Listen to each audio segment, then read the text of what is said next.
Bonjour et bienvenue à tous et à toutes sur ma chaîne Union Body and Mind. Aujourd'hui on se retrouve ensemble pour aborder un thème dont on n'entend pas souvent parler qui est l'année sabbatique.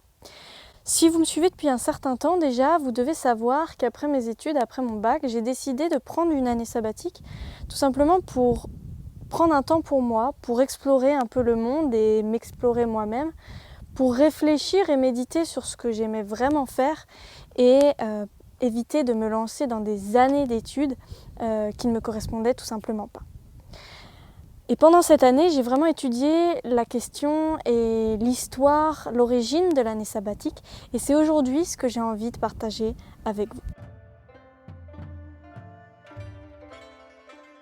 Mais quelle est l'origine du mot sabbatique ? Sabbatique en fait vient du mot hébreu Shabbat, qui découle du verbe cesser et qui signifie au final repos. Repos tout simplement parce que traditionnellement dans la religion juive, tous les 7 ans, les terres qui étaient cultivées étaient laissées en jachère pendant 1 an pour se régénérer, pour se restaurer et puiser de nouvelles ressources pour les années qui suivent.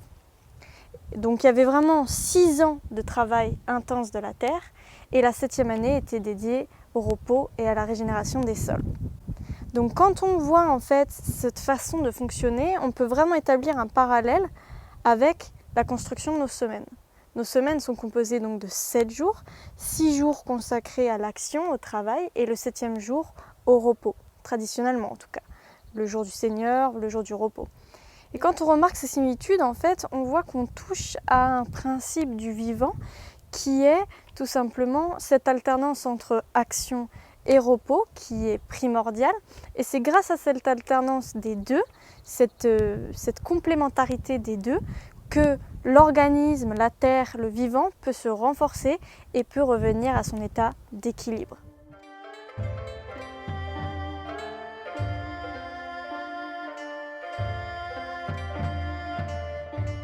Donc là, vous avez vraiment les bases, l'étymologie du mot sabbatique, mais vous vous doutez bien que dans le temps, l'année sabbatique a énormément évolué. Et c'est dans les années 60 qu'il y a eu vraiment un réel engouement pour l'année sabbatique, tout simplement parce qu'il y avait pas mal de conflits, de tensions entre les différents pays. Et les jeunes, à cette époque-là, ont décidé de partir en voyage et d'aller à la rencontre de l'étranger. Donc à cette époque, il y a eu énormément d'échanges multiculturels, mais pour éviter certaines guerres et certains conflits. Donc il y avait vraiment à l'époque ce besoin de renouer ce lien universel. Mais malheureusement, comme toute approche qui marche bien, l'année sabbatique a été très vite commercialisée. C'est devenu avant tout le fantasme d'un voyage autour du monde, avant même de penser à la dimension spirituelle et initiatique. Donc pour ma part, l'année sabbatique, c'est avant tout une année que l'on prend pour son épanouissement personnel, avant même de penser au voyage. Donc vous voyez, l'approche n'est pas la même. Et puis on continue notre voyage dans le temps et on arrive maintenant de nos jours où l'année sabbatique est finalement assez mal perçue. Surtout en France, on la voit surtout comme une perte de temps, une perte d'argent. On a peur du trou dans le CV où de telle année à telle année, on n'a rien fait, entre guillemets. Donc il y a vraiment cette peur-là. Seulement, je vais vous dire que l'année sabbatique n'est non seulement pas une perte d'argent, ni une perte de temps, mais l'inverse, un gain de temps et un gain d'argent. Et d'ailleurs, on voit dans les pays comme la Suède, le Danemark, où l'on encourage justement les jeunes à prendre ce temps de recul, ce temps pour explorer le monde, pour voyager, pour aussi faire une pause, que quand ils reviennent de leur année, ils sont non seulement plus matures, plus autonomes, ils ont plein de nouvelles idées, ils sont bourrés de motivation. Donc quand on remarque cela, on se dit « Ok, d'accord, il y a quand même des bénéfices ». Et cette vidéo, finalement, elle est vraiment là, en fait, pour inciter les jeunes et les moins jeunes à entreprendre une année sabbatique pour tout simplement apprendre à se connaître.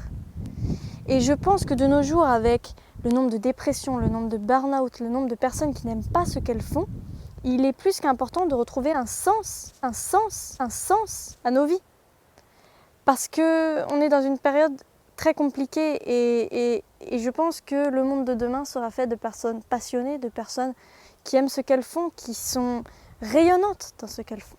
Donc voilà, pour l'intro du sujet de l'année sabbatique. Bien sûr, il y aura d'autres vidéos sous différents angles de l'année sabbatique, ne vous inquiétez pas.